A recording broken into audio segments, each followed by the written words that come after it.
जल के बीच में मुस्कुरा रहा अक्रूर को देख के इशारा किया, काका। अक्रूर ने सोचा ये फिर से हड़बड़ाए भाई, फिर से देखा रथ पर भी कन्हैया बैठा, फिर एक नजर जमुना को दे, आंख मली, क्या मेरी आंख खराब हो गई? उधर से भगवान ने आवाज लगाई, बोले काका जल्दी नहाओ ना, क्या देख रहे? अक्रूर ने सोचा ये क्या देख रहे हो? अक्रूर फिर से डुबकी लगाए, और जब तीसरी बार डुबकी लगाई जमुना के बीच में, तो देखा क्या महाराज, 1000 फणों वाले शेषनाग की सैया पर हमारा गोविंद बैठा जमुना के बीच में। ओहो, अक्रूर समझ गए। अक्रूर ने सोचा पता नहीं क्या धोखा हो गया, ये भगवान है, मैं तो समझ रहा था भगवान नहीं है। फिर से जल के ऊपर आ गए, थर-थर कांप रहे। मुस्कुराते मुस्कुराते भगवान ने कहा, काका क्या देख लिया? अक्रूर की आंख भर आई, चमचम आंसुओं की धारा बहने लगी। रो रो के कहने लगे, कन्हैया कैसी अद्भुत लीला है तेरी, जो मेरे को कई जन्म पहले देख लेना चाहिए था वो देखा। भगवान ने कहा क्या देखा?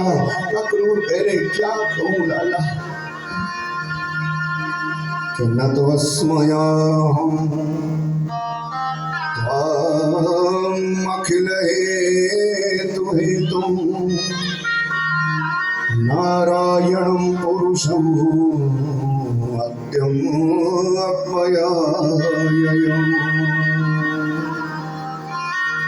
यन्नाभिजाता अरविंद कोशाम् ब्रह्मा विरासे यतये शलोकाः। गोविंद जिनकी कृपा से ब्रह्मा सृष्टि बनाता, विष्णु पालन करता, शंकर समेट लेता सृष्टि को, ऐसे समस्त कारणों के आदि कारण न तस्मयां त्वाम् अखिल हेतु हेतुम्, सब कारणों के एकमात्र कारण हे गोविंद, मैं तेरे को नमस्कार करता हूँ, प्रणाम करता हूँ। भगवान ने कहा काका रहने दो ना, चलो भी देर हो जाएगी। पर अब अक्रूर समझ गए थे, मैं तो काम का धोखा खा गया था, ये पूर्ण परमात्मा है। महाराज शाम ढलने से पहले पहले सुखदेव कहते राजन चले आए थे भगवान। आज भी जब आप जाओ ना वृंदावन की यात्रा पर, मथुरा से पूर्व एक जगह है जमुना बाग, जमुना बाग में ही ठहर गए थे बाल बाल, क्योंकि बड़े लोगों का ये स्वभाव रहता है कि बेसमय कहीं जाते आते नहीं। और अगला भी तो कंस का दरबार था, सो भी तो जिस समय आपको बुलाया था उसी समय जाना पड़ेगा। अब यहाँ पर मल क्रीड़ा तो कल होनी थी, अक्रूर इनको आज ही ले आया। बगीचे में ही ठहर गए थे ग्वाल वाल, इतने में रथ आ गया। ग्वाल वाले ने हल्ला किया, कन्हैया आ गया, कन्हैया आ गया, कन्हैया आ गया। कोई 5 साल का 7 साल का रथ घेर लिया। अक्रूर चरणों में गिर गया। ये जो बड़े बड़े महल प्रासाद शिखर दिख रहे गोविंद, इनमें एक कुटिया मेरी भी है बीच में छोटी सी, आप हमारे घर चलो। भगवान ने कहा काका मैं जरूर आऊंगा, पर अभी मेरा आपके घर जाना ठीक नहीं है, क्योंकि अगर मैं चला गया तो मामा का क्या होएगा। जहाँ काम तहाँ राम नहीं, जहाँ राम नहीं काम, तुलसी दो न रही सके रवि रजनी कठान। जहाँ मैं चला गया वहां कंस मामा नहीं रह सकता।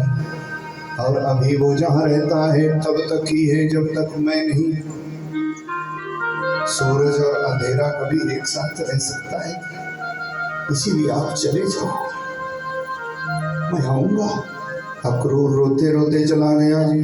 कंस को सूचना दी कि मैं आपका काम कर दिया। कंस ने पहरा बढ़ा दिया मथुरा में। खबरदार, सड़क पर कोई किसी का स्वागत नहीं करेगा। घमंडी लोग ऐसे ही होते हैं, दूसरे की जय जयकार सहन नहीं कर सकते। पड़ोसी दो रोटी खाने लग जाए ना तो घुट घुट के मर जाते हैं, ये नियम होता है। कुछ दूसरे का सुख उनको जरा भी अच्छा नहीं लगता। और घमंडियों का यही तो नियम रहता कि वो अपने दुख से दुखी नहीं होते, दूसरे के सुख से दुखी होते। बोले वृंदावन बिहारी लाल, दूसरे का सुख बड़ा चुभता है। कंस ने भी जब देखा कि आ गए श्याम बलराम, पहरा कर दिया कई गुना। खबरदार, सड़क पर कोई किसी का स्वागत नहीं करेगा। कोई भी 3 से ज्यादा लोग इकट्ठे होकर बातचीत नहीं करेंगे। उसको क्या बोलते हैं? उसको तो जानते ही ना क्या बोलते हैं। कर्फ्यू लगा दिया बोलो है। क्यों? क्योंकि उससे खतरा है कि लोग इकट्ठे हो जाएंगे तो मेरी बदनामी करेंगे, अच्छा नहीं रहेगा। इसीलिए बोले 3 से ज्यादा लोग इकट्ठे नहीं हुए। जगह जगह पहरेदार खड़े कर दिए। और इधर तो भगवान है। पर एक बात कहूँ आपको, प्रेम के आगे ना सारे कर्फ्यू फेल हो जाते भाई, पता ही नहीं चलता। आप कितना अंकुश लगाओ, कितना इंतजाम करो भाई कि कोई किसी को पता नहीं लगे। बहुत साल पहले की बात है, एक बाबा जी की कथा करने गए ना, तो उनको और कोई मानता नहीं था। तो बाबा जी क्या करे, मैं अंदर जाऊं तो अंदर आए, मैं बाहर जाऊं तो बाहर जाए। और शाम को बाबा जी ने कहा कि मेरा बिस्तर भाई भारद्वाज के साथ ही लगा दो। मैं कहा बाबा ऐसा हमने किया ही नहीं आज तक, हमारे साथ कोई आज तक रहा ही नहीं। बोले ना ना, मेरे को आपके साथ ही रहना है। क्योंकि मुझे भेद ही नहीं था इस बात का कि यहाँ पर बाबा ने झगड़ा डाल दिया है, सारे लड़ाई झगड़ा। और दूसरे दिन बाबा की छितर परेड हुई, पूछो ही। सुनो, बाबा तो चला गया और अपन अब अभी 20 साल से लगभग वहां कथा करते बोलो। सो महाराज, ये दाव पेच बड़े खतरनाक होते। कंस ने कहा खबरदार, पहरा कर दिया जाए 4 गुना, और किसी से कोई बात नहीं करेगा, किसी को कोई फूल माला नहीं पहनाएगा, सड़क पर किसी का कोई स्वागत नहीं करेगा। भगवान तो अंतर्यामी है। भगवान ने आते ही नंद बाबा से कहा, बोले बाबा हम भी शहर में कभी आए नहीं है और हमारी इच्छा है कि कल तो कुश्ती होगी, कल मल क्रीड़ा महोत्सव होगा, तो कल कहाँ मौका लगेगा, गलियां भर जाएगी मथुरा की, कहीं मौका नहीं लगेगा बाजार देखने का, कहीं नगर देखा नहीं आज तक। सड़ा गला माखन खाया, पोखर का पानी पिया, नंगे पांव रहे गौ चराई, फटा पुराना कपड़ा पहना। बाबा हम हैं ग्वाल वाल, शहर में आए हैं पहली बार, तो क्यों ना नगर का दर्शन करावें। नंद बाबा नहीं माने भाई। नंद बाबा ने कहा कि तू उत्पाती है, नहीं जाना कहीं भी, क्योंकि इसको अपना गोकुल ना समझियो बेटा, इसको अपना वृंदावन ना समझियो कि सब तेरे से प्रेम करेंगे, ये राजधानी है। तब तक दाऊ भैया ने सोचा बाबा कन्हैया को भेजेगा नहीं, काम बिगड़ जाएगा, वो भी तो शेषावतार है। दाऊ भैया ने कहा बाबा हमारी भी इच्छा है कि नगर का जरा दर्शन करावें। तब नहीं बाबा टाल सके। बोले तो ठीक है, जाना सीधे सड़क से और इधर उधर आंख उठा के भी नहीं देखना, चुपचाप वापस आ जाना। नंद बाबा भोले भाले हैं महाराज। सब ग्वाल वाल, कोई 5 साल का, कोई 7 साल का, सबने कहा हम भी चलेंगे, हम भी चलेंगे, हम भी चलेंगे, और सब चल पड़े। पूछो जैसे ही निकले ना मथुरा की सड़क पर भगवान, कि मची धूम मथुरा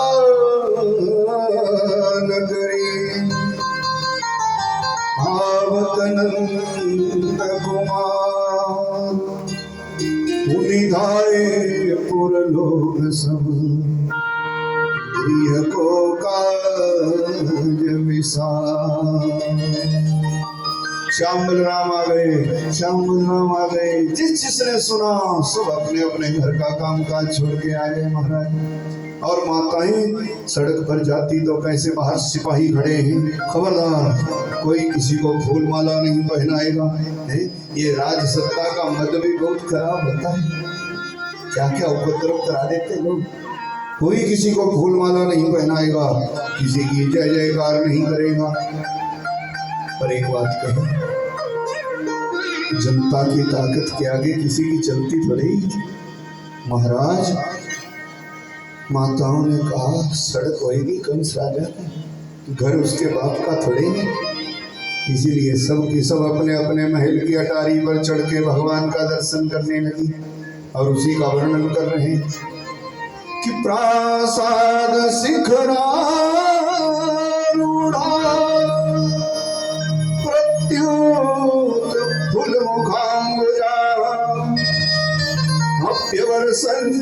सोमनस्यस्तु प्रमदा बलकेशव।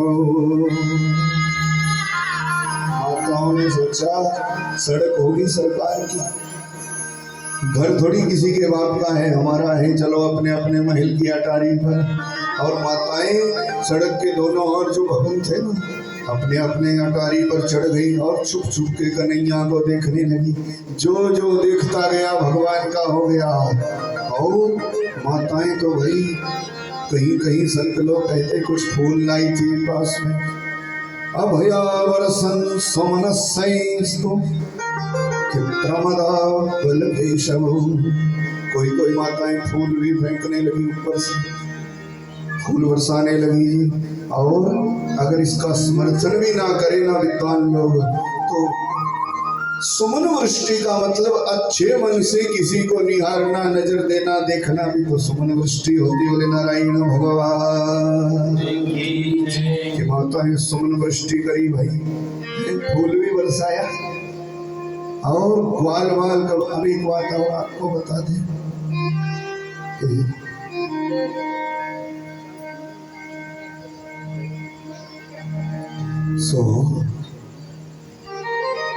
समय के अनुसार ही कार्यक्रम करें। कथा तो अपने पास बहुत है। सो महाराज बोले एक बात कहे, ये जो फूल की बरसात है ना, ये हर किसी पर नहीं होती। और फूल की बरखा हर कोई सहन भी नहीं कर सकता है। फूल हर किसी पर नहीं बरसता, फूल हर किसी पर नहीं बरसता, हर कोई फूल की बरसात सहन नहीं कर सकता। जिंदे जी तो फूल की बरखा उसी पर होती है जिसमें दम होता है, और मुर्दे पर हर जगह होती। बोले नारायण भगवान। महाराज जैसे फूल बरसने लगा, ग्वाल वालों को फूल आता ऊपर से। अब तो मजाक बन गया, ग्वाल वालों को फूल की बरखा हुई थी। कोई ग्वाला यूं कर ले, कोई यूं कर ले। अब उनको नगर थोड़ी देखने को रह गया, बस फूल देखते, कहाँ से फूल आ रहा, गिरता छुप छुप के माताएं बरसाती। सो ग्वाल वाल तो भी कहते और कहने लगे भगवान से, बोले कन्हैया क्या पता था कि यहाँ ऐसी फूलों की बरसात होगी हमारे ऊपर। हम तो फटा पुराना कपड़ा लेते हैं, भोले वाले हैं ग्वाल वाल। हम तो जिस कपड़े में गौ चराने जाते थे उसी को लेकर के आ गए कन्हैया। अगर हमें ये पता होता कि यहाँ फूल बरसेगा हमारे ऊपर ना, तो हम भी बढ़िया टीका लगा के आते, बढ़िया बगलबंदी पहन के आते लाला। और कैसे आगे, हमें तो ये पता ही नहीं था। भगवान ने सोचा ये बेचारे मेरे कारण आए हैं और इनको शर्म लग रही है कि हमारे पास महंगा कपड़ा नहीं है, बढ़िया कपड़ा नहीं है। महाराज भगवान देख ही रहे थे उतने में ही कि रजकम कंचितायातम रंगकारं गदाग्रजा।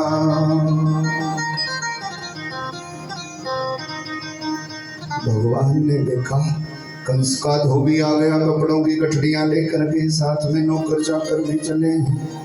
रजकं कंचितायातं रंगकारं गदाग्रजां दृष्ट्वा याचेत वासांसि भौतानि अत्युत्तमानि च।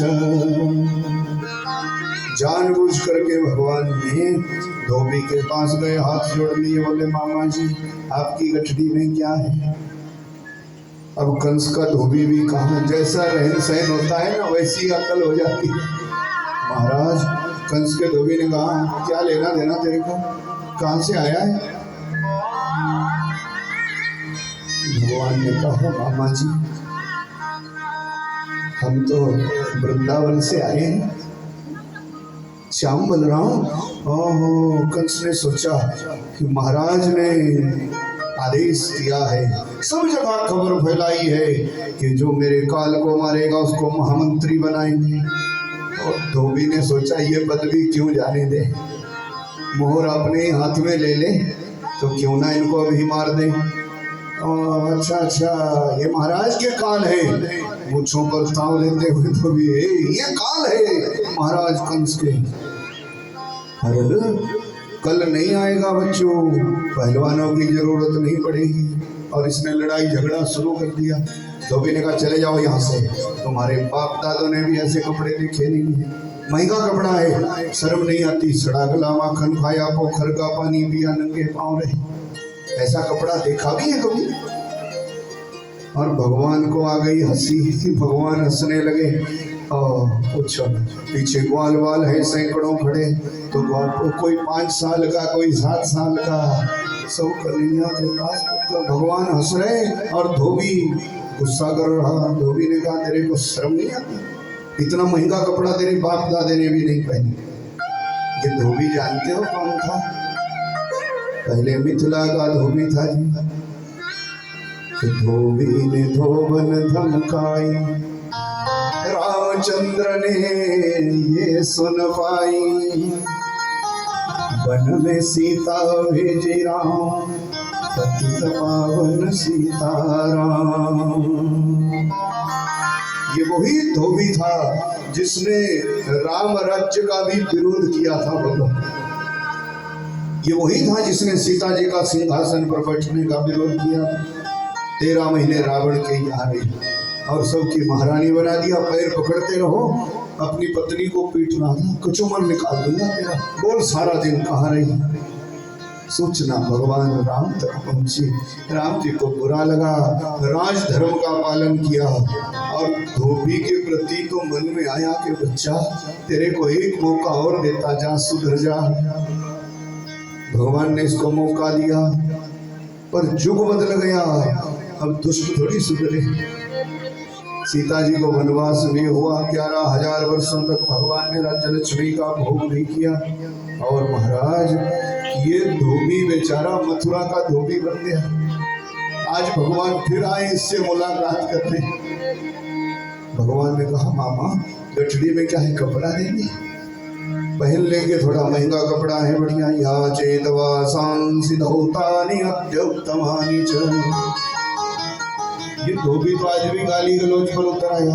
भगवान को हंसी आ गई, बोले तेरे को पूरे युग का समय दिया था।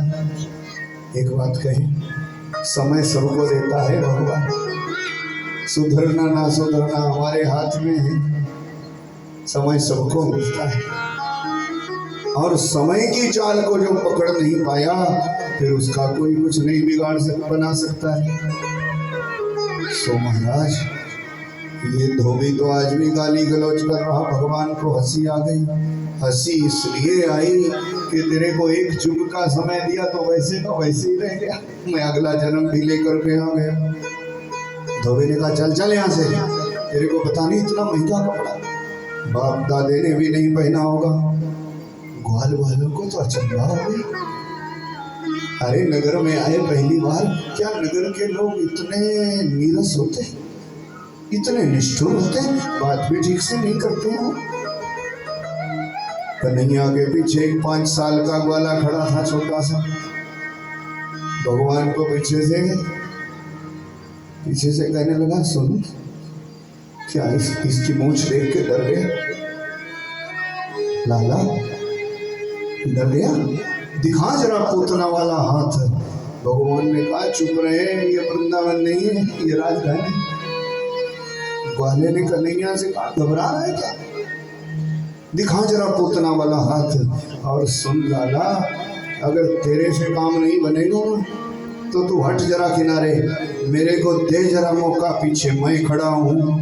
भगवान पीछे की तरफ मुड़े, जोर से इस ग्वाले को गले लगा लिया।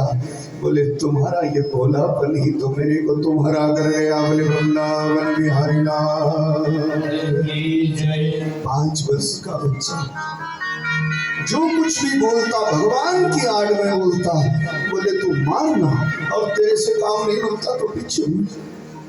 भगवान की आंखों में आंसू आ गए। इन भोले भाले ग्वाल वालों के लिए मैं क्यों नहीं दुष्टों का संहार करूंगा, क्योंकि ये भोले भाले ग्वाल वाल जो भी बोलते मेरे बल पर बोलते।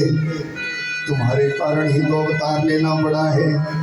जोर से गले लगा और धोबी पर कोप किया था। भगवान ने गर्दन मरोड़ दी। धोबी की गर्दन मरोड़ी, गठड़ियां छोड़ के सब भागे भाई। भगवान ने गठड़ी खोली, ग्वाल वालों से कहा, तुम्हें शर्म आ रही थी ना? महंगा कपड़ा नहीं है तुम्हारे पास, लो तुम्हारे को महंगा कपड़ा पहना देते। सो महाराज,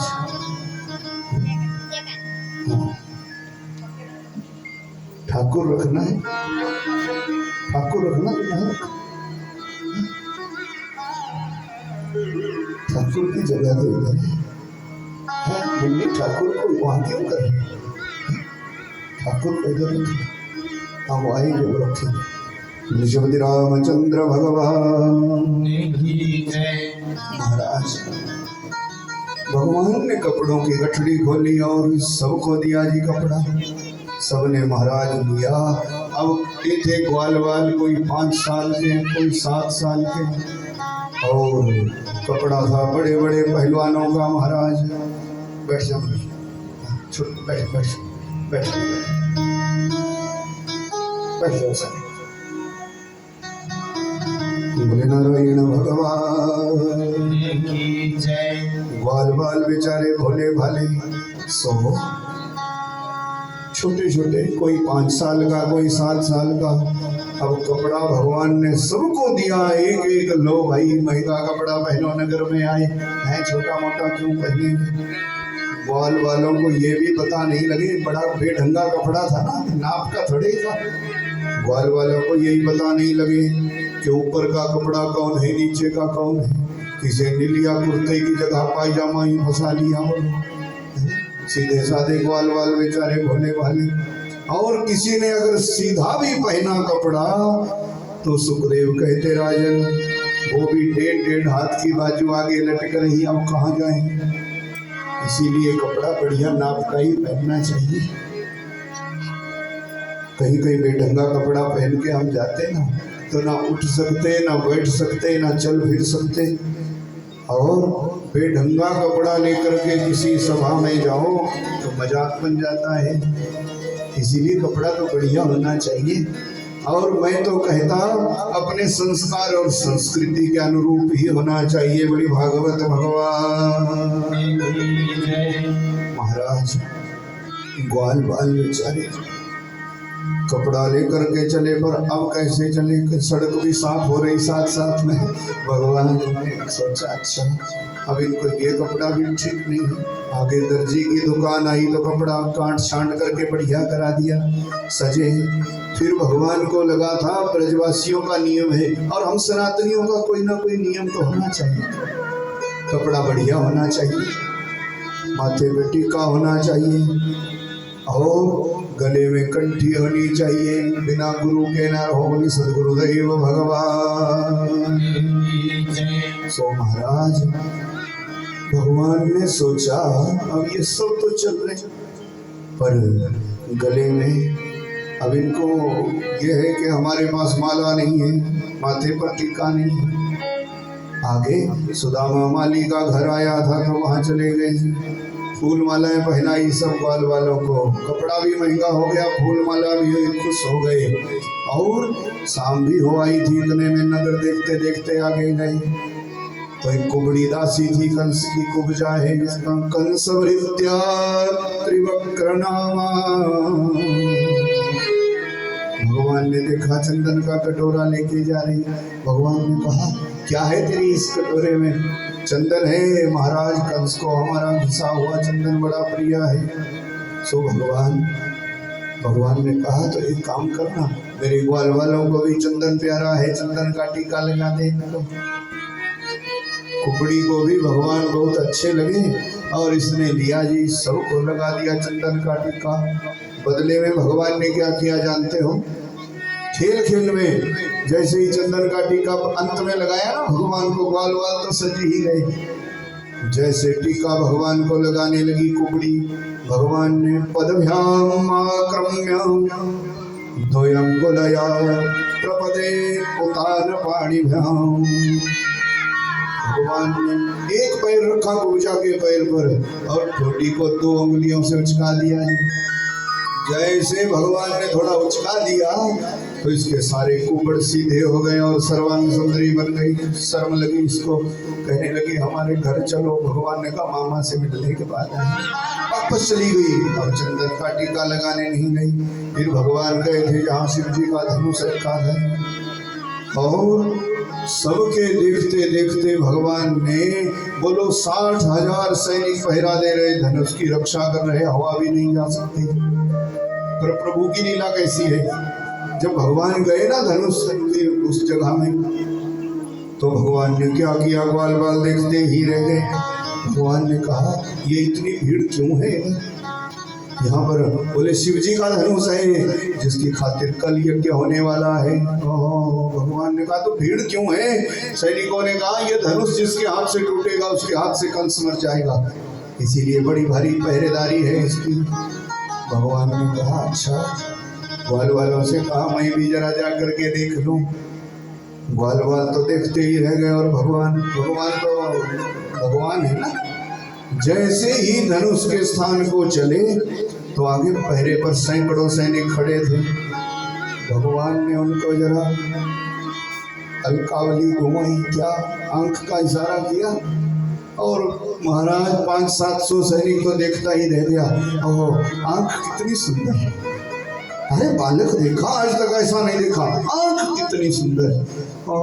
ये सब तो खड़े रह गए, शस्त्र चलाना ही भूल गए। भगवान 500 को जान के आगे निकल गए। आगे गए तो थोड़ा घुंघराला बाल यूं किया,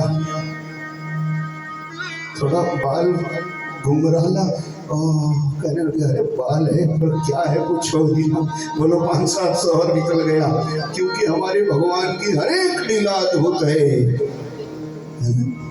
तभी तो वो माधव है ना, उनको माधव क्यों बोलते जानते? अधरम मधुरम बदनम मधुरम नयनम मधुरम हसितम मधुरम। अधरम मधुरम बदनम मधुरम नयनम मधुरम हसितम मधुरम। अधरम मधुरम बदनम मधुरम नयनम मधुरम हसितम मधुरम। भगवान का मधुराधिपते अखिलम मधुरम, सब कुछ मधुर है, इसीलिए इनको माधव बोलते हैं। सब महाराज भगवान 500 सैनिक निकल गए आगे, देखते रह गए। कोई देख रहा चाल कैसी है, कोई देख रहा बाल कैसा है। भगवान ने किसी को हंस करके दिखाया, दांत दिखाए, 500-700 फिर पड़ गए पीछे। 500 का दांत कितना सुंदर है। तो महाराज सबको पीछे छोड़ करके भगवान चले गए और सब देखते ही रह गए। भगवान ने किया क्या कि भावेन करे सलिलम त्रित बाएं हाथ से उठा लिया धनुष और देखते रह गए। फिर भी ये नहीं कहा कि ये कंस का मारने वाला आ गया। धनुष उठा लिया, बोले नहीं नहीं,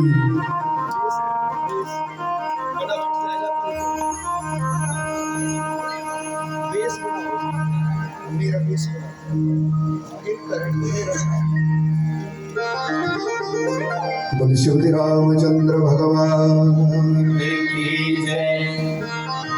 नहीं तो गला बैठ जाएगा। अभी फिर से कथा करनी है, फिर से कथा करनी, फिर से कथा करनी। सो महाराज भगवान भावेन कर्णम सलिलमुद्धृतं सज्ज चापं प्रभंज मध्यतो। भगवान ने वो धनुष उठा लिया हाथ में। जैसे हाथ में उठाया, सैनिकों ने कहा धनुष भी उठा लिया उसने। फिर भी नहीं कह रहे कि ये शत्रु है कंस का। भूल ही गए भगवान की छवि देख के।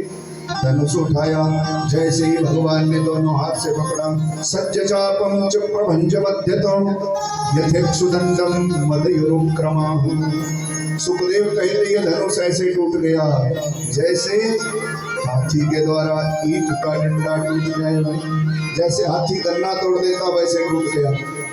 और भगवान ने उसके टुकड़े फेंके किनारे। बस उसी समय ठीक है दीदी कर दो जरा, ठीक।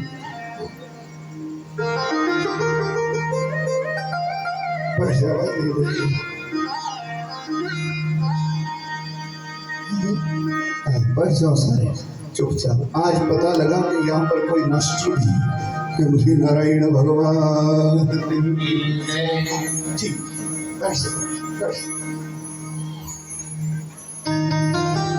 अब तो पूछो ही ना। अब एक जगह में कथा करना था तो भीड़ होती थी बहुत, और ज्यादा नहीं तो 100-150 बच्चे होते ऐसे छोटे छोटे। एक मास्टर जी थे हमारे बेचारे। मैं उनसे कहा जरा छिड़क दो ना, इशारा छिड़क दो ना। मास्टर जी का कान पकड़ लिया छोटे से बच्चे का, और बच्चा यूं करे।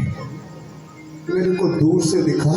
मैं कहा वो क्या बोल रहा है मास्टर आज छुट्टी हैगी। बोली नारायण भगवान मास्टर आज छुट्टी हैगी, आज नहीं तो बोल सकता हो। सो महाराज और एक बात कही, अपने अपने बालकों को बिठाना हम सबका फर्ज बन जाता है। बच्चे तो बच्चे होते हैं, ये थोड़ी जानते रामायण का पाठ, ये थोड़ी भागवत, इनको क्या लेना देना। तो खुद भगवान है, पर ये तो माता का भी फर्ज है। हाँ बीच में पिता का भी है न, पिता ही उसको छोड़ दे तो खाली। ठीक नहीं, कथा हमारी बिगड़ जाए तो ठीक नहीं। ये हम सबका स्वभाव होना चाहिए। बच्चों को जरूर लाओ और फिर उठना बैठना भी सिखाओ, तभी तो आगे संस्कार रहेंगे। आने वाली पीढ़ी भी कहेगी कि नहीं भागवत होना ही चाहिए भाई है। खैर बैठ जाओ भाई सब। बोली नारायण भगवान। सो महाराज धनुष टूट गया। भगवान धनुष तोड़ के बाहर भी निकल गए, और जब ग्वाल वालों के साथ हंसी खेल करते करते चले, तब कहीं पहरेदारों को होश आया। हो कंस का काल, मारो मारो मारो, टूट पड़े भगवान के ऊपर। भगवान दौड़े, वही धनुष के टुकड़े उठाए, एक दिया दाऊ भैया को। बोले भैया इनकी नीति अच्छी नहीं लगती, क्या पता था नहीं तो अस्त्र शस्त्र लाते। मारो। थोड़ी देर में ही 60,000 सैनिकों को खत्म कर दिया भगवान ने। हल्ला पड़ गया था पूरी मथुरा में, कंस का काल आ गया, कंस का काल आ गया। इससे पहले कोई और गड़बड़ होती ना, भगवान ग्वाल वालों के साथ बगीचे में आ गए चुपचाप। नंद बाबा को आज नींद भी नहीं आई सारी रात। मेरे बालकों को मरा डालेंगे ये लोग। क्या धनुष भी इसी के हाथ से टूटना था? ये कोई भगवान थोड़े ही है। भगवान तो चुपचाप रहे, ग्वाल वालों के बीच में अटखेली करते हैं। नंद बाबा को रात भर नींद नहीं आई। सवेरा हुआ ही था महाराज कि निशान सा कौरवयं युष्टायां द्रुवतोर्व्यतिता सूर्ये चादभये समुत्थिते। कंसो वै कारयामास मलक्रीड़ा महोत्सवम्। सवेरा भी नहीं हुआ था, कंस ने कहा शुरू करो कुश्ती का खेल, क्योंकि डर लगा था मौत का। सो महाराज राजा महाराजा आए, चाणूर मुष्टिक कूट सल तोसल। कंस के 8 तो छोटे भाई थे, कंस की तरह ही बलवान जगह जगह फैले थे। सबके सब आ गए, बड़ी बड़े सिंहासनों पर बैठ गए। नंद बाबा आदि भी आए और पीछे भगवान भी। तो द्वार पर कुबले पीड़ हाथी को मदिरा पान करा के मस्त करा दिया। भगवान के ऊपर जैसे हाथी टूटा, भगवान ने दांतों से ही पकड़ लिया। तमापतंतम प्रगृह्य पाणिभ्याम पातयामास भूतले। भगवान ने लिया, दांतों से पकड़ा, घुमाया और बाल बालों के देखते देखते जमीन पर पटका दो। हाथी के प्राण निकल गए। 10,000 ऐरावत हाथियों का बल था इसमें। भगवान को आया क्रोध, ये दुष्ट तो मानते ही नहीं है। बाल बालों के देखते देखते कन्हैया ने लिया, हाथी के दोनों दांत उखाड़ लिए। एक दे दिया दाऊ भैया को और एक रखा अपने पास। बोले भैया इस पराई सभा में बिना शस्त्र के नहीं जाना चाहिए। इन दुष्टों का क्या भरोसा, हमें क्या मालूम था शस्त्र अस्त्र लाए नहीं। चलो आज हाथी के दांत से ही काम चला लेंगे। ग्वाल वालों के साथ रंगभूमि में प्रवेश किया भगवान। और सुनो, सभा में तो तरह तरह के लोग थे, पर भगवान जिसका जैसा भाव होता उसको वैसे ही दिखते हैं भाई। अब यहाँ पर हम इतने लोग होंगे, जिसका जैसा जैसा भाव होगा उसको भगवान वैसे ही दिखेंगे, वैसा ही फल देंगे। कि जिनके रही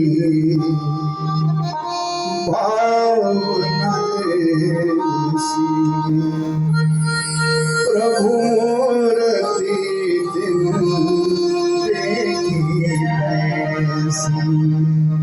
जिनके रही मन में भावना देसी, प्रभु रति दिन देखी ऐसी।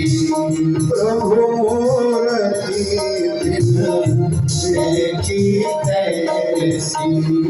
यहाँ पर भी सुखदेव ने बिल्कुल वैसा ही कहा कि मल्लानाम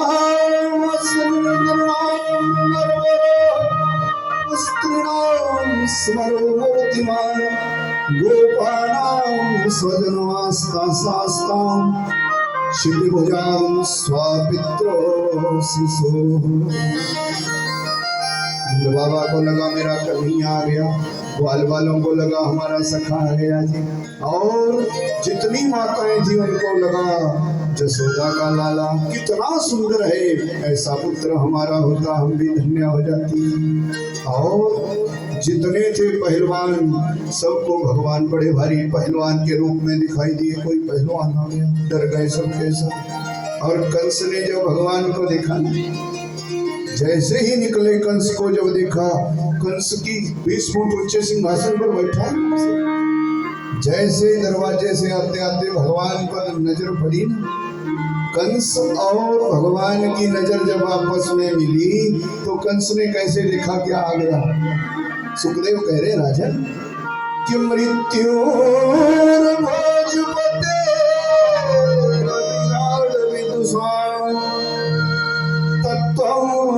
परम जोगिनाम वृषणीनाम परम देवते विदितो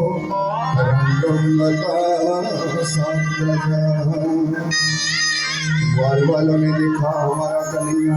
कंस को लगा डर, हड़बड़ा गया, मौत आ गई, मौत आ गई, बोल तो सकता नहीं, पर एकदम से हड़बड़ा रहा और पहलवानों से कहने लगा क्या देख रहे बुद्धो, शुरू करो कुश्ती, शुरू करो कुश्ती। चाणूर मुष्टिक महाराज डर के मारे आ गए, भगवान से कहने लगे लगता है सभा में पहली बार आए। भगवान ने हाथ जोड़ के कहा आप देखो भगवान की लीला। भगवान ने कहा मामा जी हम तो कभी शहर गए ही नहीं, पहली बार आए। चाणूर ने कहा हाँ, तभी तो कह रहा, लगता है सभा में कभी पहले नहीं आए। भगवान ने कहा मामा जी सभा तो छोड़ो, शहर में ही पहली बार आए हैं, शहर भी कभी गए नहीं हैं। हाँ हाँ, तभी तो मैं कहूँ सभा में बैठने की तहजीब नहीं है। सभा में वही काम करना चाहिए जो सभा के मालिक को अच्छा लगे। भगवान तो देखते ही रह गए, हमने तो कुछ किया ही नहीं। सभा में वही काम करना चाहिए जो सभापति को अच्छा लगे। सुनो, राजा का आदेश है। हमने सुना है कि गौ चराते चराते कुश्ती का बड़ा खेल करते, जंगल में बड़ी कुश्ती लड़ते थे। भगवान ने कहा मामा जी वैसे तो हम कुश्ती लड़ते नहीं थे, पर खेल खेल में कभी कभी गाय चराते लड़ देते थे ना। पर ये भी ना कहो हाँ कभी कभी लड़ भी लेते थे। बोले तो राजा का आदेश है कि हमारे साथ कुश्ती करके राजा का मनोरंजन किया जाए। भगवान ने कहा मामा जी ये आपके मन में क्या समा गई, हम छोटे बच्चे, आप इतने बड़े पहलवान और हमारे साथ लड़ोगे, ये तो ये अन्याय की कुश्ती हुई। अगर लड़ना ही है ना तो बाला वयम तुल्यबलै कृष्यामः। बोले हम राजा का मनोरंजन करने को मना नहीं करते, पर हमारी बराबरी के बच्चे ले आओ ना, लड़ जाएंगे, राजा का मनोरंजन होगा। कुश्ती जोड़ की होती है ना, जोड़ अगर बराबरी का नहीं है, जोड़ ठीक नहीं है तो कुश्ती सो। जोड़ अगर बराबरी का नहीं है तो भाई कुश्ती देखने वाले को नरक होता है। तो भगवान अम्मा जी हमारी बराबरी के बच्चे ले आओ। तो कहा कि इसका मतलब तो डर गया। भगवान ने कहा डरे तो नहीं है मामा जी, पर देखने वाले को नरक ना हो जाए इसलिए घबरा रहे। चाणूर तो टूट पड़ा भगवान के ऊपर, आज होएगा पूरा हिसाब। हमारी पुतना को तूने मारा, बकासुर को तूने मारा, सप्टासुर को तूने मारा। भगवान ने कहा मामा जी जब कुश्ती लड़ने का विचार है तो हम भी कहाँ घबराते, जसोदा मैया का दूध भी रखा है, आजा। भगवान ने भी ललकार लिया, नंद बाबा को लगा कर ढोल नगाड़ा बज उठा था महाराज। और भगवान तो जसोदा मैया के दूध की याद करके टूट पड़े थे रणभूमि में। चाणूर के ऊपर मुष्टिक से बलराम भिड़ गए। बोलो पहले का जमाना था जब एक दूसरे से लड़ते तो बोलते ना माँ का दूध पिया है तो आजा, बोलते थे कि नहीं? अब नहीं बोलता कोई नहीं। अब उन्हें भी पता है और परले को भी पता है कि सब ने बोतल का भी रखा है। भगवान तो क्या बता, कोई नहीं कहता माँ का दूध पिया। पहले बोलते थे अगर माँ का दूध भी रखा है तो आजा, अब नहीं बोलते, अब सबको मालूम है। सो महाराज थोड़ी, ये तो भगवान है, भगवान ने लिया। थोड़ी देर में चाणूर को और मुष्टिक को बलराम ने गिरा दिया। सभा में जय जयकार हुई, जैसे जय जयकार हुई कंस को लगा बहुत बुरा, और कंस ने एकदम से कहा बंद करो ये ढोल तमाशा, टुकड़ा खाते हमारा जय जयकार करते शत्रु की। तब भगवान से रहा नहीं गया और भगवान ने भी लिया जी, छलांग लगाई, एक हाथ से मुकुट गिराया, केसों से पकड़ा, घसीटा, आकाश में उछाल दिया। घबरा गया कंस। कंस ने कहा भाई सुन, बाल छोड़ दे, बाल छोड़ दे, सीधी तरह लड़ना है तो शस्त्र से आजा, धनुष बाण से आजा, बर्छी भाले से आजा, तलवार से आजा, हैं बाहुयुद्ध करेंगे, कुश्ती लड़ेंगे। पर ये बाल छोड़ दे, बड़ी भारी पीड़ा लगती है, बहुत दर्द हो रहा। भगवान ने कहा बड़ी पीड़ा लग रही है, झुको रहा थोड़ा, बोले बड़ी भारी दर्द हो रहा। और कंस ने कहा मामा जी आज इतना तो पता लगी ही गया कि किसी का बाल खींचो तो पीड़ा भी होती है, किसी का बाल खींचो तो दर्द भी होता है। ये तो आपको आज ज्ञान हो ही गया ना। मूर्ख कंस, मैं उसी देवकी का पुत्र हूँ। आज से 25-30 वर्ष पहले की बात है, जब मेरी माँ का ब्याह हुआ था। बारात जा रही थी वापस, आकाशवाणी की थी देवताओं ने, इसके 8वें गर्भ से तेरा काल पैदा होगा। उस समय मेरी माँ को केसों से पकड़ के घसीटा था तुमने। देवकी बेचारी चिल्लाती रही, भैया बाल छोड़ दे, बाल छोड़ दे, बड़ी भारी पीड़ा लगती है। पर मूर्ख है तू, उस समय तेरे को ये पता नहीं था कि बाल खींचो तो पीड़ा भी लगती है। आज ये तो मालूम हो गया ना, बाल खींचे तो पीड़ा भी लगती है। जो गोरा भगवान ने कंस लाचार हो गया, एक टक दिखता रहा भगवान को। और भगवान ने पैतरा बदलते बदलते पहले आकाश में ही युद्ध किया, फिर रंगो परी तुंग मंचात, सुखदेव कहते गिराया ऊंची जगह से रंगभूमि में, ऊपर से कूद गया कन्हैया, चीख निकल गई कंस की, और सबने देखा ज्योति परमात्मा में समा गई। बोले कृष्ण भगवान। महाराज कंस के मरते ही 8 छोटे भाई थे, सो भी टूट पड़े। भगवान ने सबको मार दिया, रंगभूमि को बना दिया रणभूमि। ये तो भगवान है। और सभा में आई आवाज, ये वसुदेव के पुत्र हैं, वसुदेव के पुत्र हैं। ग्वाल बाल दुखी हो गए थे। भगवान की विजय यात्रा निकाली गई और पूरी मथुरा में घुमाया गया है। नंद बाबा को लगा कैसे लोग हैं। पहले ही कन्हैया श्याम बलराम सवेरे से लड़ते गए, और अब इनको फूल माला पहना करके घुमाया जा रहा। पर कैसे मूर्ख लोग हैं, खाने पीने को किसी ने पूछा नहीं। बच्चे भूख भी लगती होगी। यशोदा मैया ने दी थी माखन मिश्री की पोटली।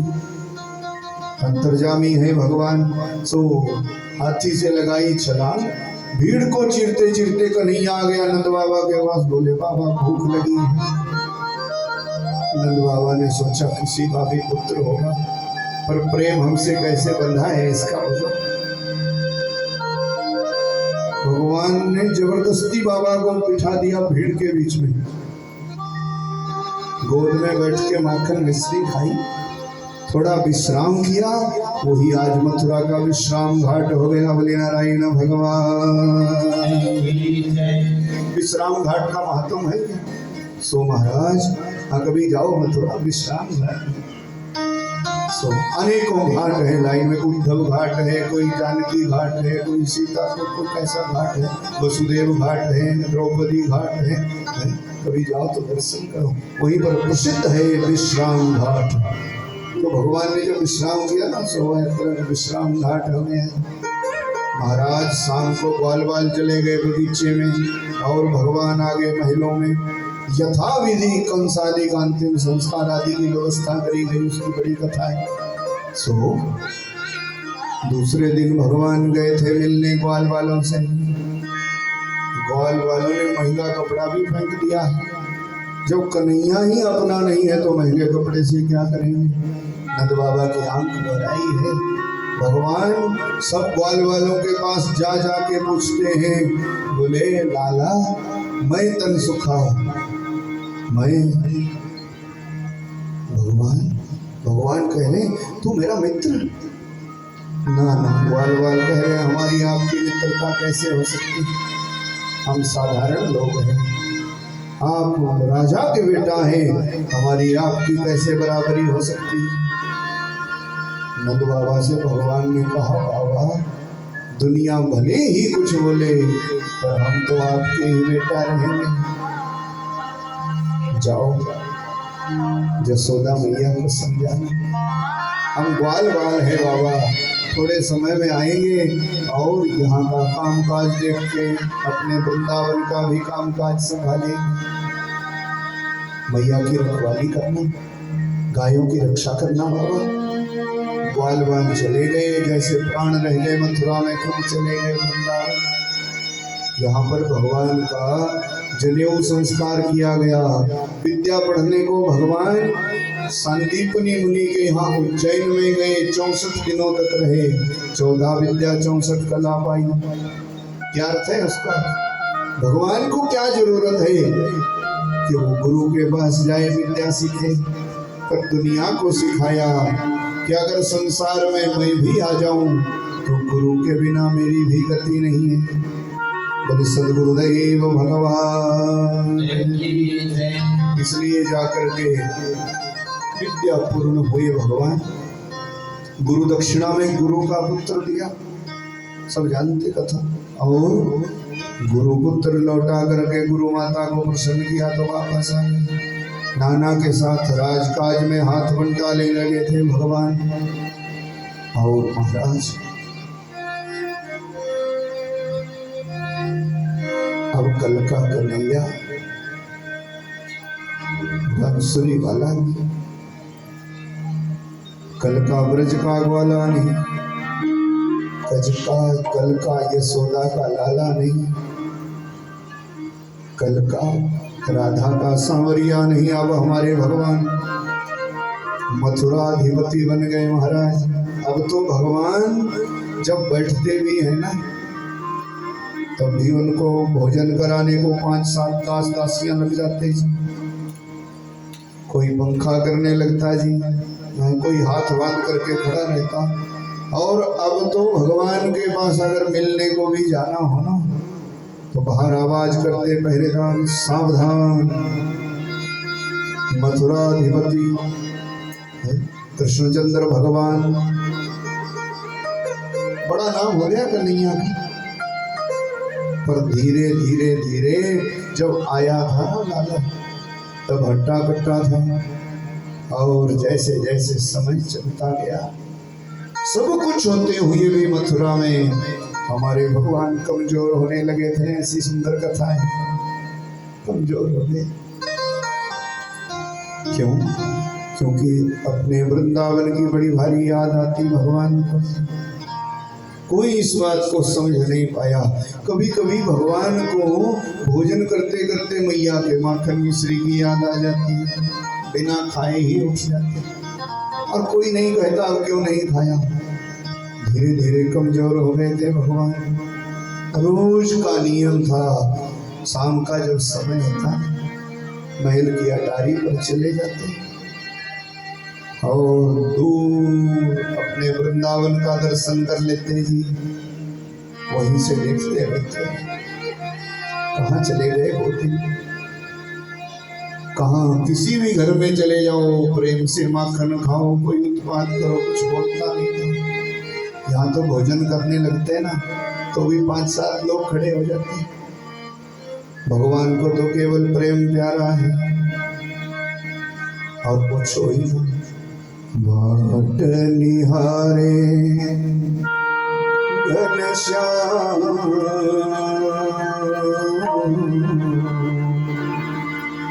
नैना नीर बहे। बाट निहारे घनश्याम, नैना नीर बहे। बाट निहारे घनश्याम, नैना नीर बहे। याद सतावे सुबह शाम, नैना नीर बहे। याद सतावे सुबह शाम, नैना नीर बहे। यशोदा की याद सतावे, यशोदा की याद सतावे। सुखियों का प्रेम रुलावे, सुखियों का प्रेम रुलावे। याद करे दिन रहे, नैना नीर बहे। रोज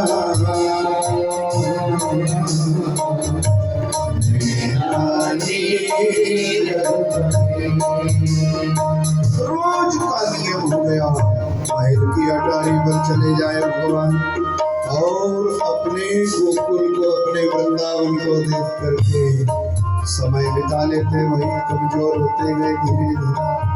और पूछो ना, इस बात की भनक यहाँ किसी को भी नहीं लगी। भगवान के महामंत्री हैं उद्धव, इनके चाचा के बेटा भी, बृहस्पति के शिष्य हैं, ज्ञानी हैं। एक बात कही, बड़े से बड़ा ज्ञानी भी सत्संग के बिना अधूरा रह जाता है। सबो उद्धव ने एक दिन देख लिया भगवान को कि महल की अटारी पर जाता, अंशु बहाकर के वृंदावन को देखते देखते शाम बिता लेता। अब से ज्ञानी उद्धव भगवान का पीछा करने लगा। ये क्या करता है, क्या खाता, क्यों कमजोर हो रहा, महामंत्री है ना। सो महाराज एक दिन, गर्मी के दिन थे तो भगवान विश्राम किए, भोजन के बाद विश्राम किया। थोड़ी देर को नींद आ गई भगवान को। उद्धव चरण सेवा कर रहे, नींद में ही श्री राधे राधे बोल गए भगवान। उद्धव ने सोचा अच्छा अच्छा यही तो गड़बड़ी। जैसे ही जागे, कुछ नहीं कहा उद्धव ने, ज्ञानी है ना, ज्ञानियों की दशा भी बहुत खराब। सो उद्धव ने सोचा आज देखते जरा, शाम का समय हुआ और चल मथुरा के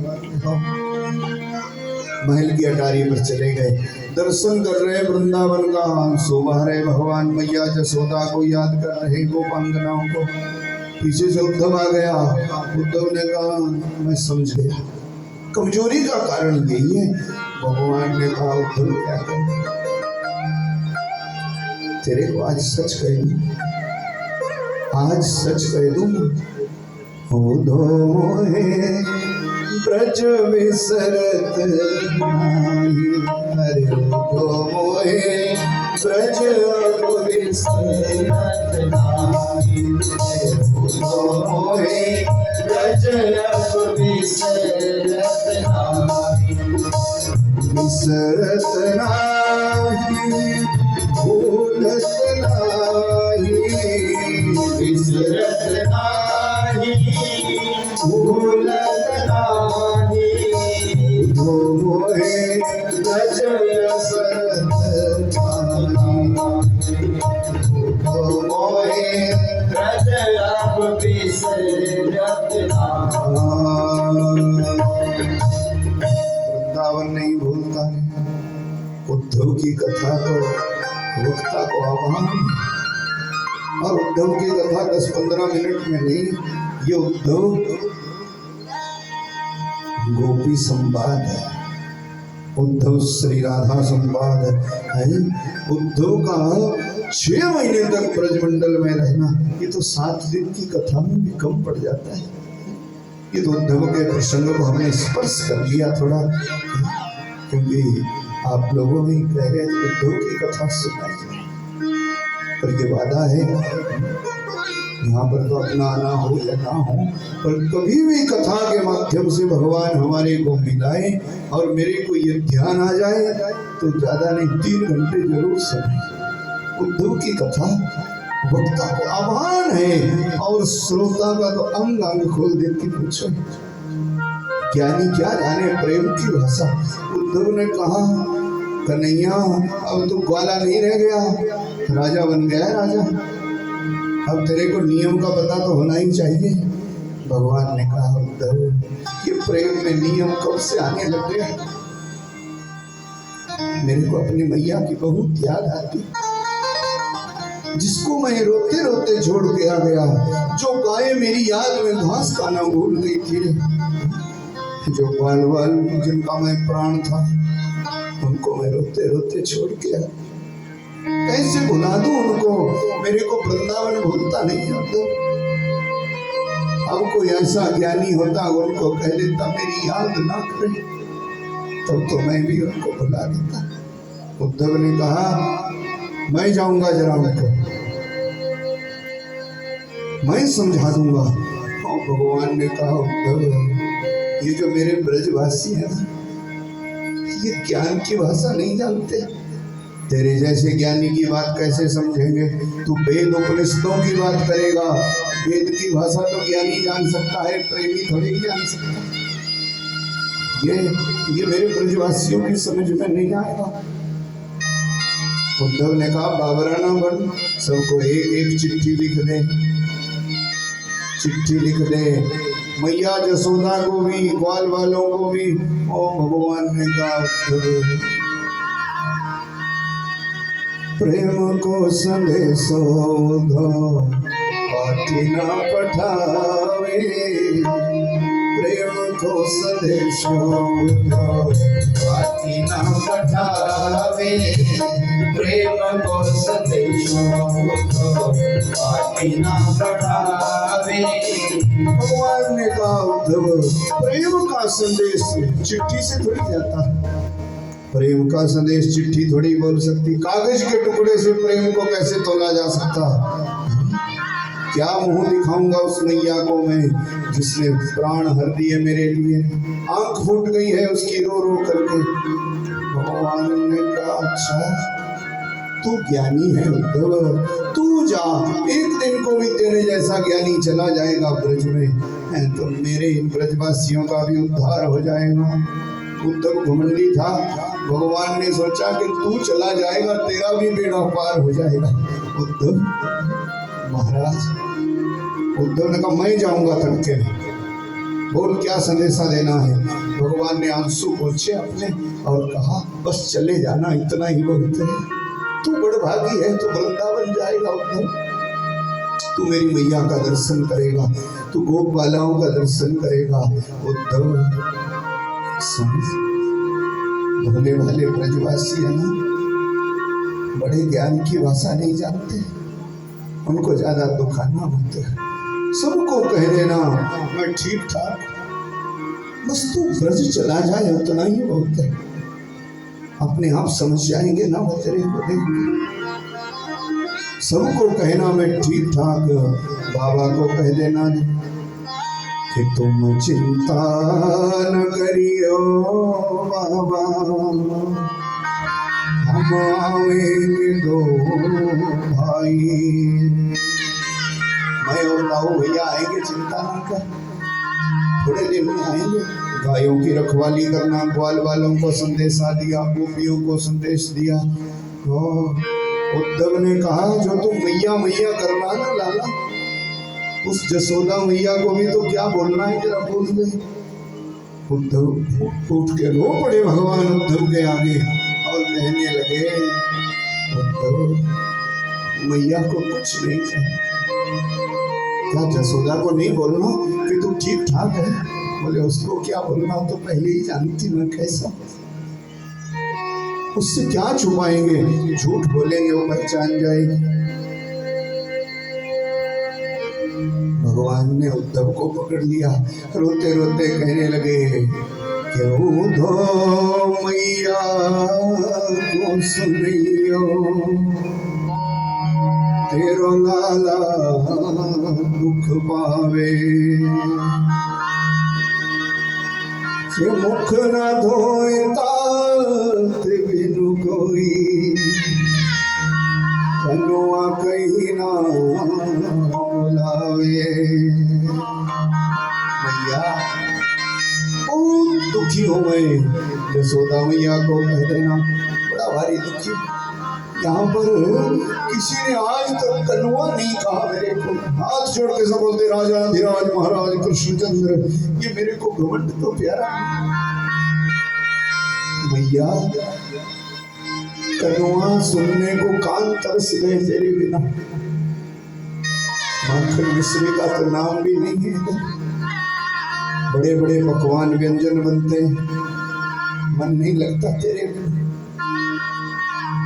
कितने दिन हो गए मुंह धोया नहीं है तेरे बिना, पर आज पछताता हूँ, उस दिन तेरी बात मान ली होती है तो बढ़िया लगता कि तुम बिन भूखो मर्यो है कानू,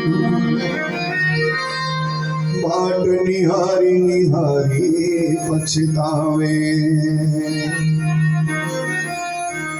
कि हाथ जोड़ विनती कर दीजो रे उधो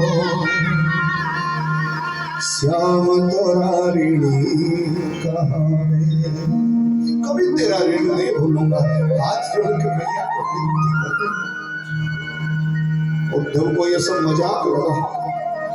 भगवान ने कहा उद्धव मेरी गोपियां तेरे से बात नहीं करेगी। मेरा ले जा पीताम्बर, मेरे ले जा कुंडल, मेरा ले जा मुकुट, मोर का मुकुट पहन के जा तो हो सकता है तेरे से बात कर दे। और महाराज सवेरा जब हुआ था रथ पर सवार होकर के उद्धव चला था वृंदावन। तो जैसे गोपियां भगवान के रथ को पकड़े जाने नहीं देती थी ना, वैसे भगवान उद्धव के रथ को पकड़ पकड़ के कह रहे तू बड़ा भागी है उद्धव, तू वृंदावन जा रहा। ये वृंदावन किसको मिलता है, तू बड़ा भागी है। उद्धव भी आया था महाराज, मथुरा की सीमा पर रथ खड़ा किया, ज्ञानी है ना, और घमंड में बैठा बैठा रथ के ऊपर अब सोच रहा कि जरा जाऊं कैसे, नंदरानी का महल कहाँ होगा। इतने में दो ग्वाले दिखाई दिए। उद्धव ने कहा सुनो भाई इधर आओ। ग्वाल आ गए, बोले हाँ महाराज क्या पूछे। नंदरानी के महल का रास्ता कौन सा है। ग्वाल वालों ने कहा ये मूर्खानंद पता नहीं कौन है, जब से कन्हैया गया है तब से नंदरानी के महल का रास्ता कोई नहीं पूछता। वहां जाके क्या करेगा, जब से हमारा कन्हैया गया कोई नहीं पूछता नंदरानी के महल का रास्ता। पर भले आदमी अगर तेरे को जाना ही है तो ये जो जल का बनारा देख रहा है, ये जो जल का नाला आ रहा है, बस इसी के किनारे किनारे चला जा। जहां ये पूरा हो जाएगा बस वही नंदरानी का महल है। मुसाफिर ये कोई पानी नहीं है। मैया की गौशाला में खड़ी खड़ी लाखों लाखों गाय आंसुओं की धारा बह रही, ये उस आंसुओं का बनारा है। ये नंदरानी के गौशाला से आ रहा। चला रास्ता पूछने की जरूरत नहीं। उद्धव पागलों जैसा हो गया। ये क्या गायों के आंसू आज तक बहरे कन्हैया की याद। महाराज उद्धव ने रथ किया, आगे आगे चला। नंदरानी का महल आ गया। मैया आंगन में बैठी है, लाला की याद में आंसू बहा बहा के आंख की ज्योति कमजोर, आंख फूट गई है, पहचान नहीं सकती किसी को। यहाँ से उद्धव आ गया है। उद्धव आया, खबर मिली मैं कन्हैया का संदेश है। मैया उठी और उद्धव का स्वागत किया। आज मेरे लाला का संदेश है। नंदरानी ने आज दही भिगोया था, माखन बनेगा। बात करता होगा ना कन्हैया, मेरी मैया मेरे को माखन खिलाती थी तो उसके मित्र को भी तो खिलाना ही चाहिए। महाराज अधिक क्या कहें, शाम को बैठ गए थे नंद बाबा और यशोदा मैया और उद्धव से पूछा था कि अपी किम समरती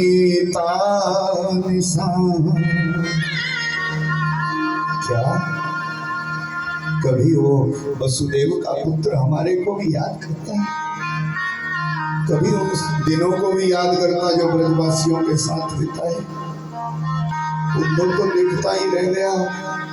मैया यशोदा के स्तनों से दूध की धार अपने आप ही बहती जा रही है, सारा बदन भीग रहा, दूध तो दिखता गया, फर्श पर दिखाई दिया। कैसा प्रेम है।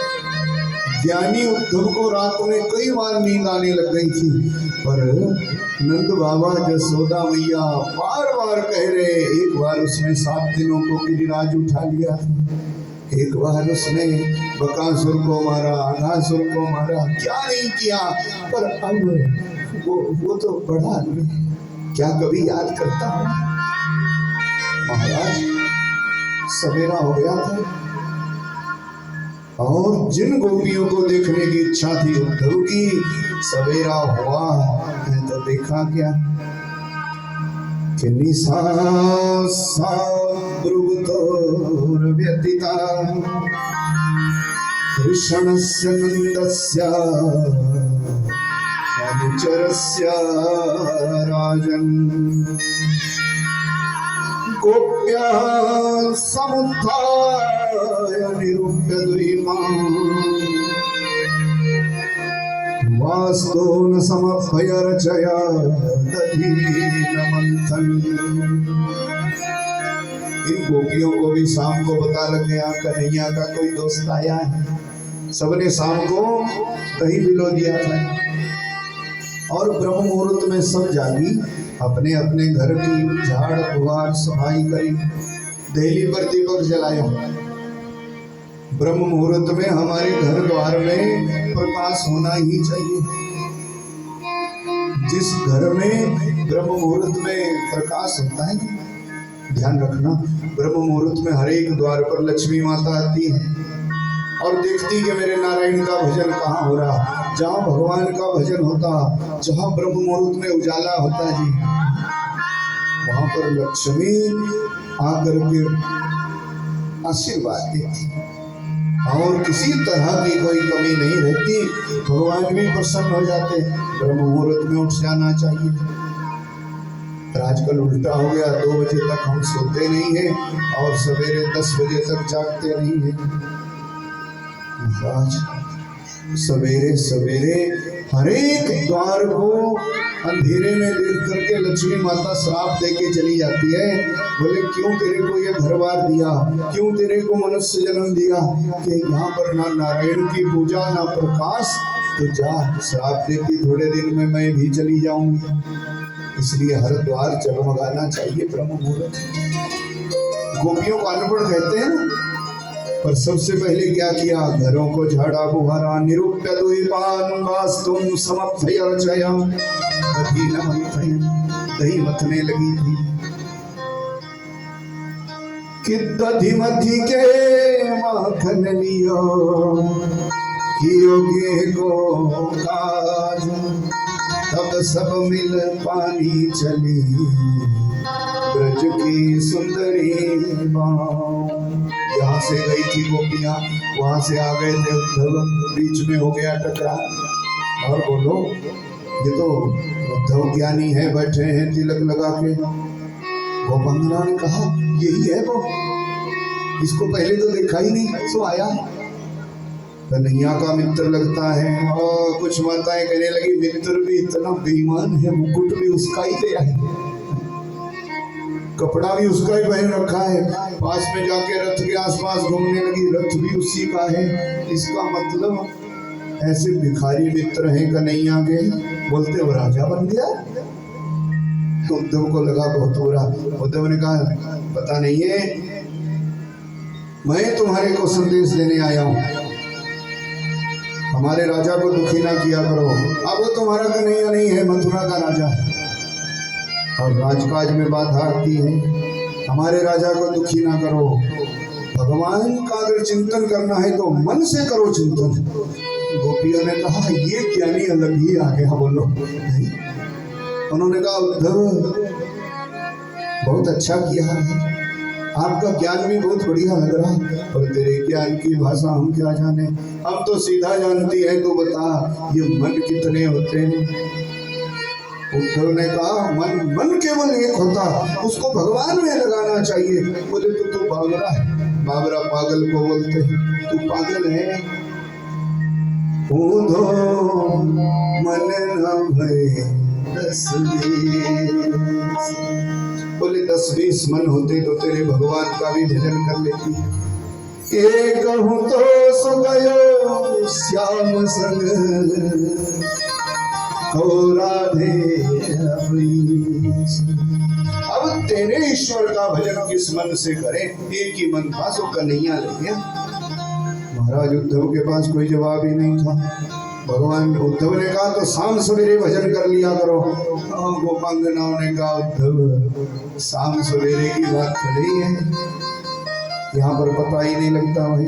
ये तो प्रेम की बात है उद्धव, ये तो प्रेम की बात है उद्धव, बंदगी तेरे बस की नहीं है, ये तो प्रेम की बात है उद्धव, बंदगी तेरे बस की नहीं है। महाराज एक भी बात का जवाब उद्धव नहीं दे पाया। गया था 1-2 दिन को और 6 महीने तक रह गया ब्रजमंडल में। 6 महीने तक पक्का प्रेमी बन गया था। 6 महीने के बाद आया तो भगवान को ही जरा रोग दिखाने लगा।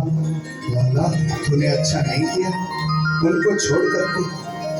अहो महाराज भगवान को ही कहने लगा तेरे को कभी जाना ही चाहिए हमसे मिलने। भगवान को लगा अब प्रेमी बन गया बोलो। और फिर भगवान राजकाज करने लगे।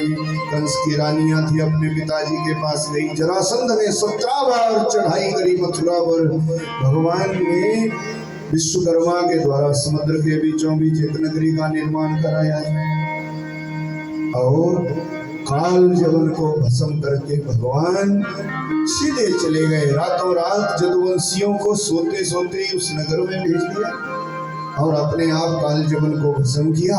सो पीछे से गए थे जी नगरी में आए कन्हैया तो स्वागत किया जदुवंशियों ने। आ गया कन्हैया आ गया आ गया। इस नगरी का नाम भगवान ने द्वारिका रखा है, ऐसी कथा है। और अब कल का कन्हैया मुरली वाला नहीं, कल का मथुरा का राजा नहीं, अब हमारे भगवान द्वारिकाधीश बन गए। बोली द्वारिकाधीश भगवान और पूछो ही ना। भगवान द्वारिका की शोभा वैकुंठ से कम नहीं है। अब तो जिसको पता लग गया सो भगवान से शक्ति करने को आने लगे भाई। महाराज द्वारिकाधीश की महिमा हो गई। रैवत की पुत्री रेवती से बलराम का ब्याह किया गया और अपने भगवान के तो 16,108 ब्याह हुए। भौमासुर दैत्य के कैद में 16,100 कन्या थी। भौमासुर को मार करके भगवान ने कन्याओं को मुक्त कराया। 16,108 ब्याह बाद में हुए पर ये थोड़ा पहले आपको बता दूं, फिर हमें भगवान के ब्याह की भी झांकी थोड़ा करना है। सो महाराज भौमासुर को मारा। 16,100 कन्या इसके कैद खाने में थी।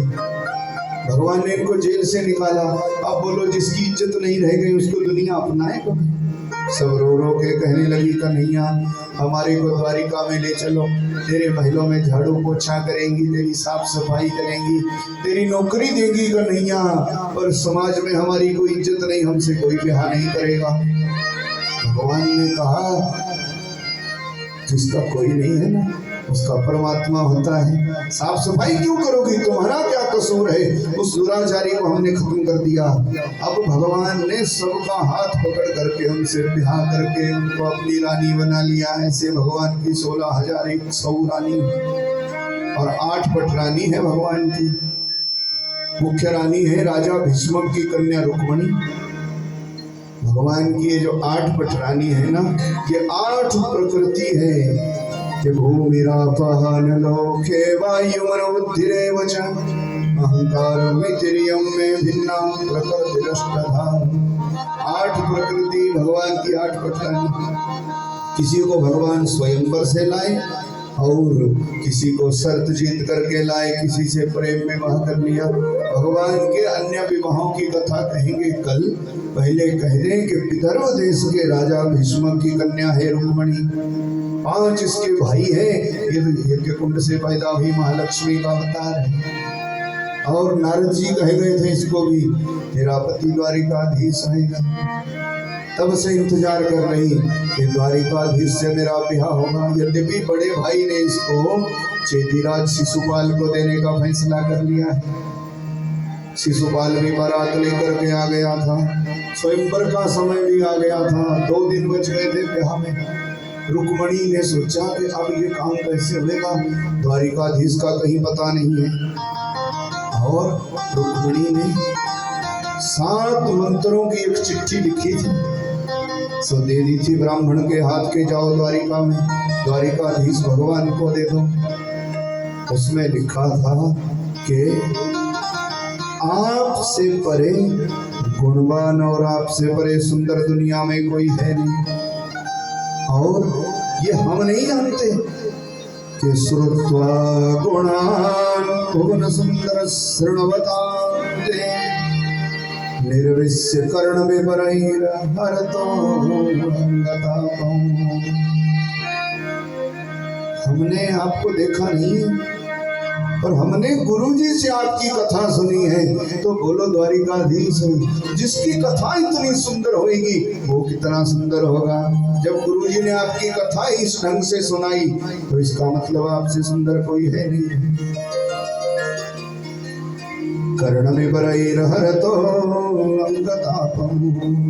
आपका गुणगान सुनते ही पूरी चिंता चली गई, पूरे ताप सांप नष्ट हो गए, तो इसका मतलब आप वैसे ही होंगे। और हमने भी फैसला कर लिया आपकी कथा सुन के कि हमारा ब्याह होएगा तो द्वारिकाधीश भगवान से ही है। तीसरे मंत्र में कहा हमारे को शिशुपाल को देने का फैसला किया गया है, पर प्रभु हम आपकी हो गई है। अब अगर शेर का भाग गीदड़ ले जाए तो दोष शेर का ही है, तो दोष मेरा नहीं। पर आप ये ना समझे कि हमने आपको देखा जाना, हमारे मन में कोई ऐसी लालसा नहीं है, केवल आपको पाना चाहती है कन्हैया। गुरुजी के वाक्य का स्मरण करके, और अगर आप आए नहीं तो मैं प्राण हत्या अपने प्राण दे दूंगी। इसलिए आप चले आना, भद्रकाली माता के मंदिर में मैं जाऊंगी और उसी समय आप मेरे को ले जाना भाई। ऐसा 7 मंत्रों में लिख दिया। ब्राह्मण भी गया था, चिट्ठी पढ़ाई, भगवान ने कहा तो देरी क्या है, चलो ना। भगवान रथ लेकर के आ गए और यहाँ पर रुक्मणी का श्रृंगार भी किया गया, दुल्हन के परिधान में सजाया भी गया। सो महाराज रुक्मणी का मन तो उदास था, सजाया गया, उदास था मन। पर ब्राह्मण जब पहुंच गए, भगवान तो कौंडिन्यपुर में रुक गए ना, जहाँ भद्रकाली माता का मंदिर था।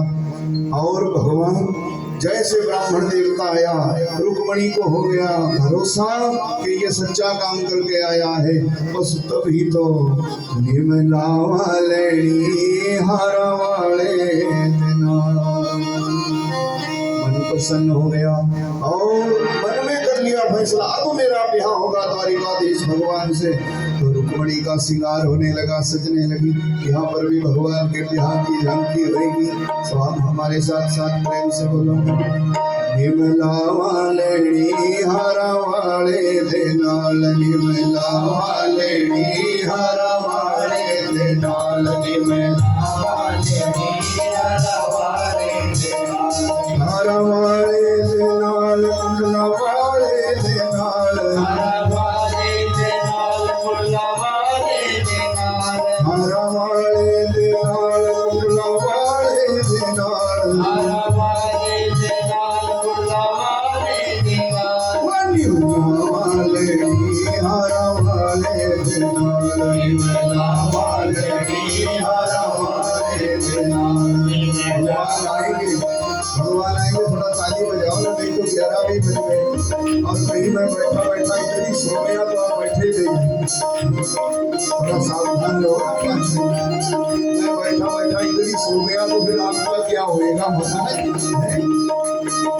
निमला वाले हारा वाले दे नाल, निमला वाले हारा वाले दे नाल, हारा वाले दे नाल, कुंडला वाले दे नाल, हारा वाले दे नाल, कुंडला वाले दे नाल, हारा वाले दे नाल, कुंडला वाले दे नाल, हारा वाले दे नाल, कुंडला वाले दे नाल, निमला वाले हारा वाले दे नाल, निमला वाले हारा वाले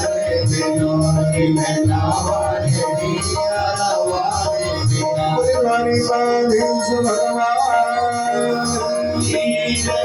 भगवान आगे कौंडिन्यपुर में और यहाँ पर रुक्मणी का किया गया श्रृंगार महाराज सो बड़ी प्रसन्न की सखियों के साथ सजा धजा करके रुक्मणी को भेजा भद्रकाली माता के मंदिर में।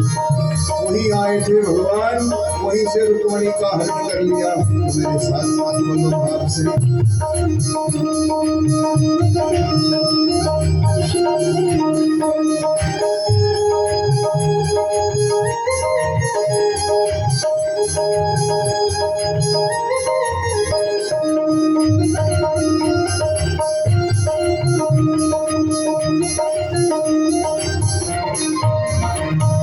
विद्या सजाई श्याम तेरे लिए, मैंने विद्या सजाई श्याम तेरे लिए, मैंने विद्या सजाई श्याम तेरे लिए, मैंने विद्या सजाई श्याम तेरे लिए, माथे पे लगाई श्याम तेरे लिए, माथे पे लगाई श्याम तेरे लिए, मावाले हरा वाले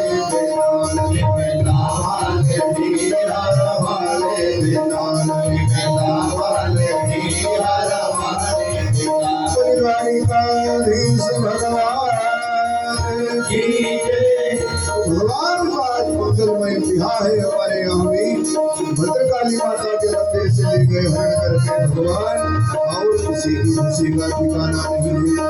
द्वारिका में भगवान का मंगलमय बिहार हुआ, पूछो ही ना। यहाँ भी भगवान के बिहार की भक्ति है तो प्रेम से मेरे साथ द्वारिकाधीश भगवान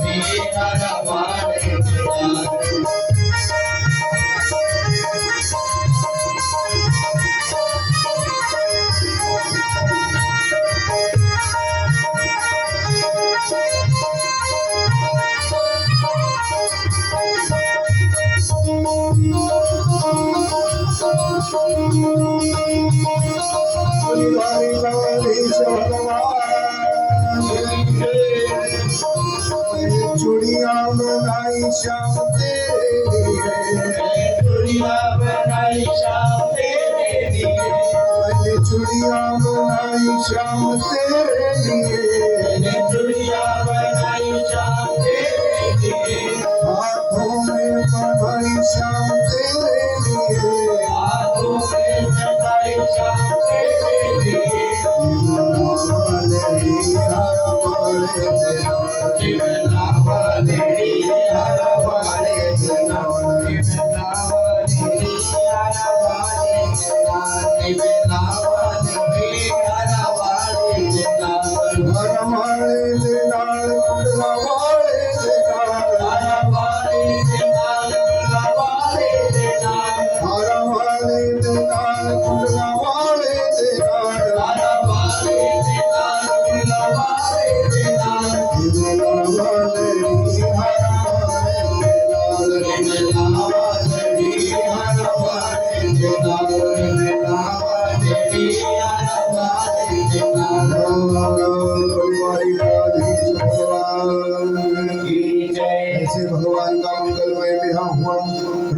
भगवान की मुख्य महारानी है।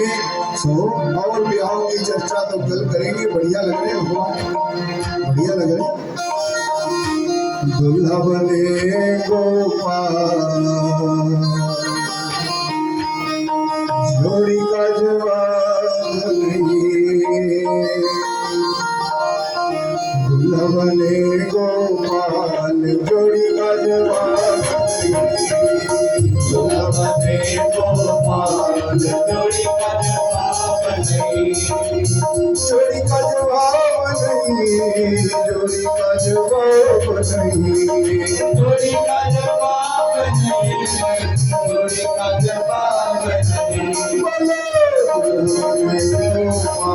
जोड़ी का जवाब नहीं। तुला बने को पार जोड़ी